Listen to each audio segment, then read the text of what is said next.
सभी बच्चे को नमस्कार, जोहार, राधे राधे।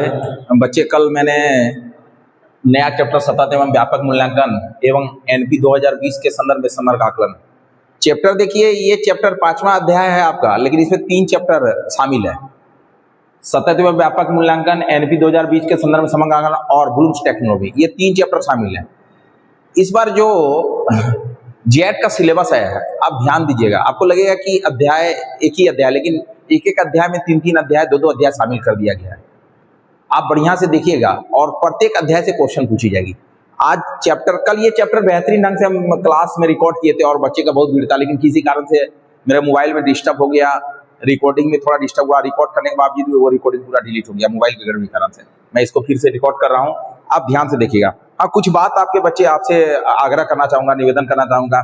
जितने बच्चे जेटेट की तैयारी कर रहे हैं, हम बेहतरीन आपके सामने मेहनत करके वीडियो बना रहे हैं, तो आपसे आग्रह होगा, जितने बच्चे नेक्स्ट वीडियो देखना चाहते हैं तो वो मेरे चैनल को सब्सक्राइब करें, क्योंकि बहुत जल्द हम 1 to 5 का पर्यावरण, 1 to 5 का मैथ और एसओसी का सोशल साइंस का, इतिहास और समाज, इसके बाद नागरिक शास्त्र, इकोनॉमिक्स की क्लास बहुत जल्द लॉन्च करेंगे हम। इसलिए उम्मीद करते हैं आप मेरे चैनल को सब्सक्राइब कर देंगे। चलते हैं बच्चे। चैप्टर का नाम है सतत एवं व्यापक मूल्यांकन, सीसीई, एनपी 2020 के संदर्भ में समग्र आकलन। पहले देखते हैं बच्चे, आप समझिए मूल्यांकन क्या है और आकलन क्या है। मूल्यांकन आकलन को समझिए, आपको सारा आसान लगेगी बात। मूल्यांकन क्या है और आकलन क्या है। हम अभी क्लास, मान लीजिए चल रहा है, बच्चों का क्लास चलता रहता है, क्लास चल रहा है, क्लास चलते चलते मैंने पढ़ाते पढ़ाते पढ़ाने के समय जो बात आई उनसे पूछ लिया और उन्होंने तुरंत उनका जवाब दे दिया, उसको कहा जाता है आकलन। उसको कहा जाता है आकलन।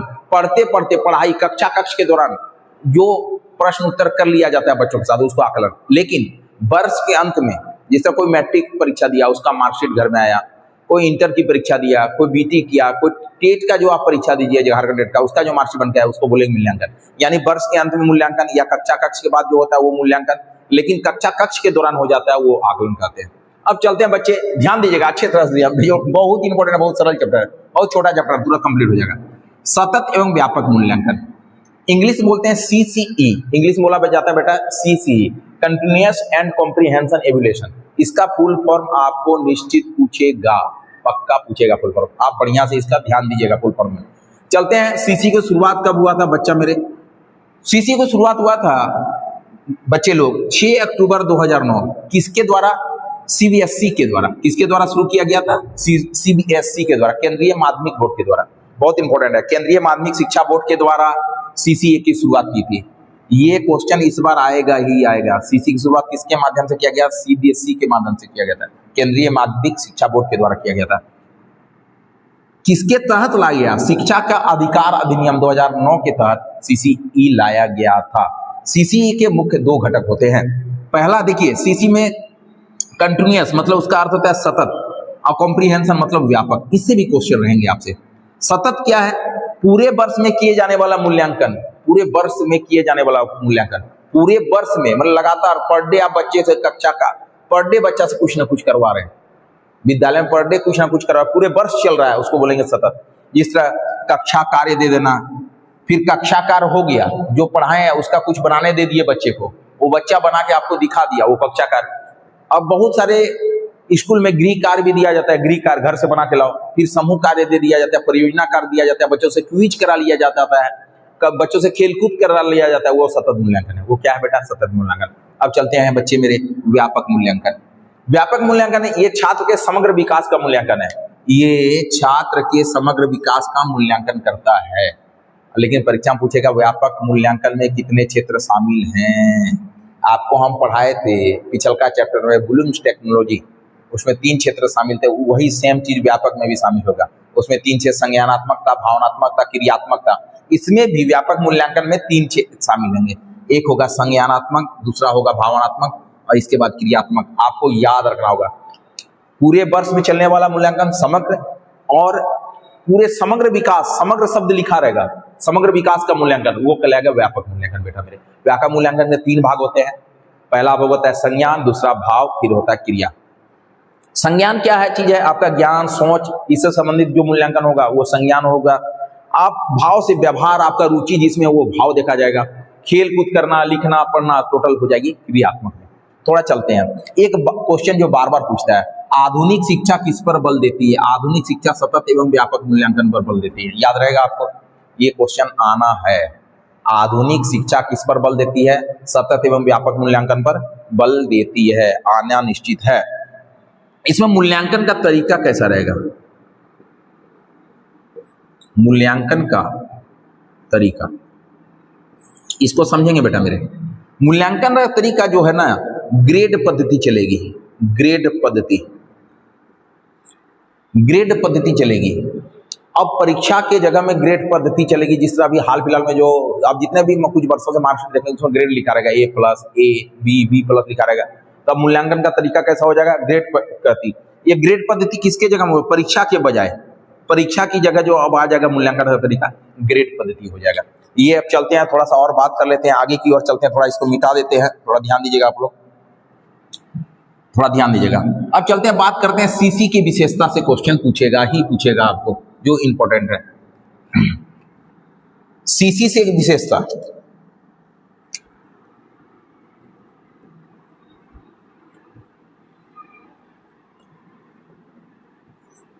पहला नंबर, यह छात्र केंद्रित है। पहला बच्चे है, यह छात्र केंद्रित है, यह छात्र केंद्रित मूल्यांकन है। बहुत इंपॉर्टेंट है, बहुत इंपॉर्टेंट है। यह छात्र केंद्रित मूल्यांकन, सीसी कैसा मूल्यांकन है? छात्र केंद्रित है। यह लगातार चलेगी, यह लगातार कैसे चलेगी? लगातार। अभी हम लोग जितने 9, 10, 11, 12 का क्लास लेते हैं सरकारी स्कूल में, तो आपको बता देते हैं, अभी रेल एग्जाम चलती है, कुछ ना कुछ एग्जाम चलते रहता है सप्ताह में, कभी 1 दिन, कभी 2 दिन, कभी 15 दिन में 1 दिन आ जाता है जैक द्वारा या झारखंड सरकार, ये एग्जाम बच्चों से रहती है। लगातार चलने पर क्या है? ये समग्र विकास पे जोर देता है। ये किस में जोर देता है बेटा? समग्र विकास में जोर देता है। बहुत इंपॉर्टेंट है। ये गतिविधि आधारित है।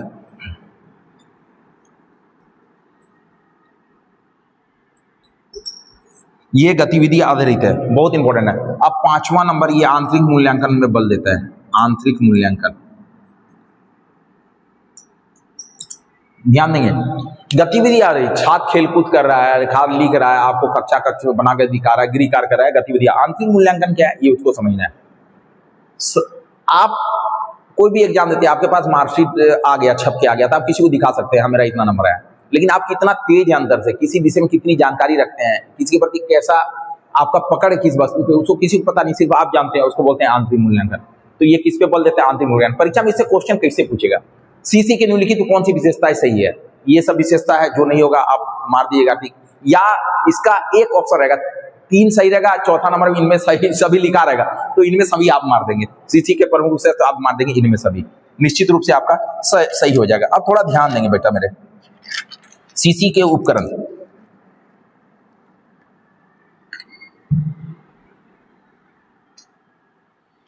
चलते हैं सीसीई के उपकरण। यस बोलना तब, ठीक, शुरू है, चल क्लास, चलो ठीक है। थोड़ा मोबाइल बीच में बच्चे गड़बड़ हो जा रहा है, कुछ पता नहीं क्या त्रुटि हो जा रहा है। बच्चे थोड़ा आपसे क्षमा चाहेंगे, कैमरा में थोड़ा त्रुटि हो। कल भी इतना बेहतरीन रिकॉर्डिंग क्लास चला, पूरे मेरा वीडियो गड़बड़ हो गया, पूरे इतना भीड़ था, 100 बच्चे का भीड़ था क्लासरूम में, इसके बाद इतना थ्योरी पढ़ाया गया, इतना बेहतरीन ढंग से पढ़ाया गया, लेकिन आप लोग के कारण जितने बच्चे ऑनलाइन है कॉल करने लगे कि सर ये आज का जो ये सीसी और एनसीवी के संदर्भ में आकलन ये वीडियो नहीं आया, तो हमको फिर से आज हमको बनाना पड़ा आपके लिए। और चलते हैं अब थोड़ा आगे की और बात करते हैं। सीसीई के उपकरण कौन से उपकरण है? बहुत इंपॉर्टेंट है, ध्यानपूर्वक दीजिएगा, आसान भी है। सीसी को पहला उपकरण है पोर्टफोलियो। ये नाम सुनेंगे हम, प्राय सीटेट, जेटेट और यूपी टेट, स्टेट में पूछते था पोर्टफोलियो। ये छात्रों के कार्यों का संग्रह है। ये छात्रों के कार्यों का क्या है? संग्रह है। कि छात्रों, ये पोर्टफोलियो का जो रजिस्टर रहता है ना, जो पोर्टफोलियो का जो किताब है वो स्कूल में रहा रहता है, और उसमें छात्रों की प्रत्येक दिन की गतिविधि, पढ़ने में कैसा है, उस दिन स्कूल आया नहीं आया, खेल में कैसा है, चित्रकला में कैसा है, टोटल की टोटल गतिविधियां शामिल रहती है पोर्टफोलियो में। इसीलिए परीक्षा में पूछता है छात्रों के कार्यों का संग्रह किसमें रहता है? पोर्टफोलियो में। पोर्टफोलियो ये छात्र केंद्रित है, छात्रों के बारे में लिखा जाएगा, ना ही शिक्षक के बारे में, ना ही अभिभावक के बारे में। पोर्टफोलियो में सिर्फ छात्र के कार्यों की विवरण रहता है, दिन भर का, पर डे का लिखा रहेगा। छात्र कैसा है आपको सब पोर्टफोलियो में मिल जाएगा। ये आपको बेहतरीन लग जाएगा। नहीं क्या शिक्षक सहयोग की भूमिका में रहेंगे? हाँ, पोर्टफोलियो में शिक्षक अभिभावक सहयोग की भूमिका में जरूर रहेंगे, मित्र भी सहयोग की भूमिका रहे, लेकिन पोर्टफोलियो जिस छात्र के नाम से वो खुला गया रजिस्टर, वही उस छात्र का पोर्टफोलियो कहलाएगा। छात्रों के कार्यों का संग्रह पोर्टफोलियो। एक क्वेश्चन पूछता है, जबरदस्त इंपॉर्टेंट क्वेश्चन है, प्राथमिक स्तर पर बच्चे के आकलन का सर्वश्रेष्ठ तरीका क्या है? ये क्वेश्चन आ गया जेटेट में। पोर्टफोलियो, प्राथमिक स्तर पर बच्चे के आकलन का सर्वश्रेष्ठ तरीका क्या है? पोर्टफोलियो, आएगा ही आएगा। पोर्टफोलियो बेटा कर्मिक होता है, ये आज कर दिया 10 दिन नहीं करेंगे बच्चा का, नहीं, आज स्कूल किस टाइम में आया, स्कूल में उसका क्या गतिविधि रहा, खेल के मैदान में क्या गतिविधि रहा, चित्र के मैदान में क्या गतिविधि रहा, सब देखा जाता है पोर्टफोलियो। पोर्टफोलियो कर्मिक होता है। ये क्वेश्चन परीक्षा में आने वाला है जेटेट 2026 में निश्चित। दूसरा उपकरण है रूब्रिक का। दूसरा उपकरण रूब्रिक है। ये छात्रों के कार्यों का संग्रह है, लेकिन रूब्रिक एक मूल्यांकन उपकरण है। रूब्रिक क्या है? एक मूल्यांकन उपकरण है। रूब्रिक के दो भाग होते हैं, एक समग्र रूब्रिक जिसको होलिस्टिक बोला जाता है, जिसको क्या बोला जाता है बेटा? होलिस्टिक। एक होता है एनालिटिकल, विश्लेषणात्मक। इसमें इंग्लिश से पूछा जाएगा होलिस्टिक रूब्रिक क्या है, एनालिटिकल रूब्रिक क्या है, इसमें आप ध्यान दीजिएगा। समग्र माने पूरे पाठ को एक साथ मूल्यांकन करना। जिस तरह आप गाय में लेख लिखे, बच्चे को आप दे दिए हैं, तो आप पूरे को एक बार पढ़ के देख लिए, हाँ ठीक ठाक लिखा है सही, उसको बोले समग्र रूब्रिक, जिसको होलिस्टिक बोलते हैं। विश्लेषणात्मक क्या हुआ? प्रत्येक खंड को एक लाइन बढ़िया से देख रहे हैं, दो लाइन बढ़िया से देख रहे हैं, तीसरा लाइन, प्रत्येक भाग को खंड करके देख रहे हैं, उसको बोले विश्लेषणात्मक। तो होलिस्टिक है, एक साथ में सबका मूल्यांकन कर दिया होलिस्टिक, लेकिन खंड करके मूल्यांकन करते विश्लेषणात्मक। तो रूब्रिक के कितने प्रकार हैं? होलिस्टिक और एनालिटिकल। बहुत इंपॉर्टेंट है बेटा, मेरे एकदम पक्का आएगा। रूब्रिक के 4 घटक हैं, एक है मापदंड, फिर स्तर, विवरण, अंक। इसे परीक्षा में क्वेश्चन नहीं पूछता, लेकिन कभी कभी पूछ रहा था कि कितने घटक होते हैं? 4 घटक होते हैं, मैंने आपको दे दिया। इसके बाद शिक्षकीकरण के जो उपकरण है, स्कैफोल्डिंग, पाड़, सहारा, ढांचा, ये आपको जानना होगा, बहुत इंपॉर्टेंट। पाड़ या ढांचा, स्कैफोल्डिंग क्या है? स्कैफोल्डिंग को समझाते हैं, किसी बच्चे को अस्थायी सहयोग देना, किसी बच्चे को पढ़ाई में अस्थायी सहयोग देना।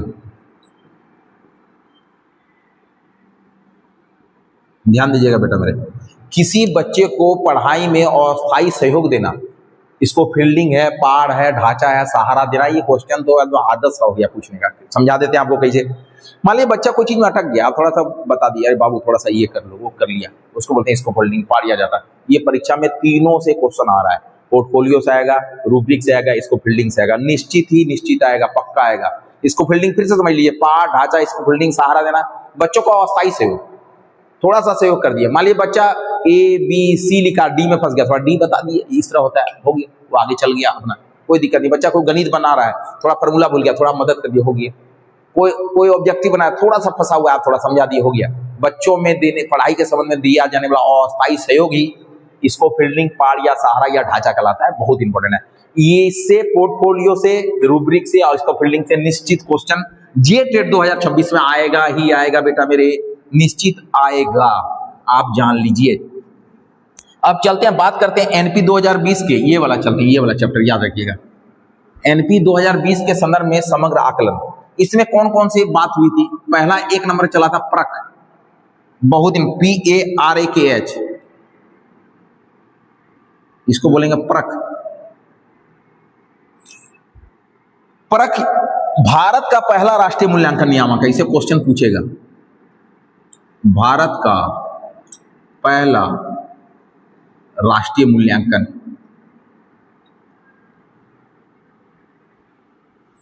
आएगा, आ गया, मूल्यांकन जब दिया हुआ है चैप्टर से आने का, आ गया, लगभग उम्मीद करते हैं ये क्वेश्चन आएगा। भारत का पहला राष्ट्रीय मूल्यांकन क्या है? उसका नाम परख है। ये किसके तहत लाया गया भारत में? दूसरा नंबर ध्यान देंगे, ये NP 2020 के तहत लाया गया। NP 2020 के तहत कौन सा मूल्यांकन लाया? परख, जो भारत का पहला राष्ट्रीय मूल्यांकन बना। इसका काम क्या है?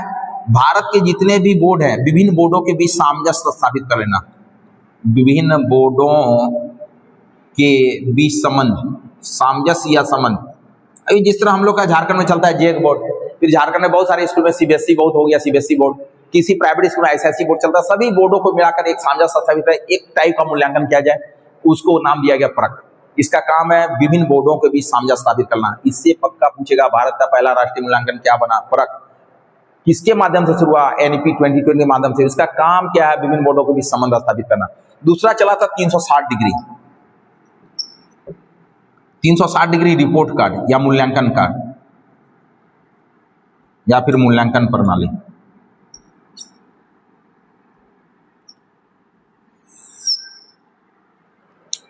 तीन सौ साठ डिग्री ये छात्र केंद्रित है, 360 डिग्री छात्र केंद्रित, लेकिन इसमें शिक्षक अध्यापक बच्चे को सहयोग देंगे। इसके पूछा जाता है कितने भाग है 360 डिग्री। इसके भी 3 प्रकार होते हैं, 3 पक्ष होते हैं, 3 भाग होते हैं। पहला भाग होता है संज्ञानात्मक, वही चीज होगा जो ब्लू में पढ़ाए थे। फिर है भावात्मक, और तीसरा है बेटा क्रियात्मक। ये परीक्षा माने की संभावना है। 360 डिग्री के कितने भाग है? 3 भाग है, संज्ञानात्मक, भावात्मक, क्रियात्मक। इसको बार बार बोले, ब्लूम से भी यही किया था। अभी थोड़ा देर पहले आपको सीसी में पढ़ाए व्यापक मूल्यांकन के कितने पार्ट्स है? 3, संज्ञान, भावनात्मक। 360 डिग्री के भी 3 भाव है, संज्ञान, भाव और क्रियात्मक। याद रखिए 360 डिग्री के कितने प्रकार में बांटा गया है? संज्ञानात्मक, भावात्मक, क्रियात्मक। बहुत इंपॉर्टेंट है। 360 डिग्री का रिपोर्ट कार्ड का दूसरा नाम मूल्यांकन प्रणाली है। ये छात्र केंद्रित है। ये बच्चों के 100 आकलन को देखा जाता है। बच्चे खुद से कितना सीख पाते हैं, बच्चों के 100 आकलन को देखता है। बच्चों के 100 आकलन को देखता है, बच्चे खुद से कितना सीख पाते हैं। बहुत इंपॉर्टेंट है। इसके बाद है HPC, holistic progress card, HPC, जिसका नाम है समग्र प्रगति रिपोर्ट।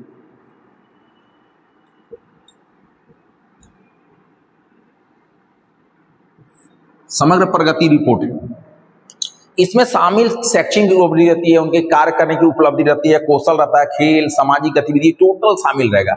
इसका आंसर सभी होगा, परीक्षा पूछता है। इसमें आपका शैक्षिक उपलब्धि रहेगा, समाज के प्रति बच्चों का भाव कैसा है, खेल में कैसी रुचि है, जानवर से उनका संबंध कैसा है, जानवर से घृणा तो नहीं कर रहे हैं, या जानवर के प्रति भाव कैसा है। ये सारे समग्र HPC, holistic progress card, HPC, holistic progress card, ये इंपॉर्टेंट है। तो NP 2020 के जो विभिन्न आकलन के संबंध में थे, 1 नंबर में था परख, दूसरा 360 डिग्री और तीसरा था HPC।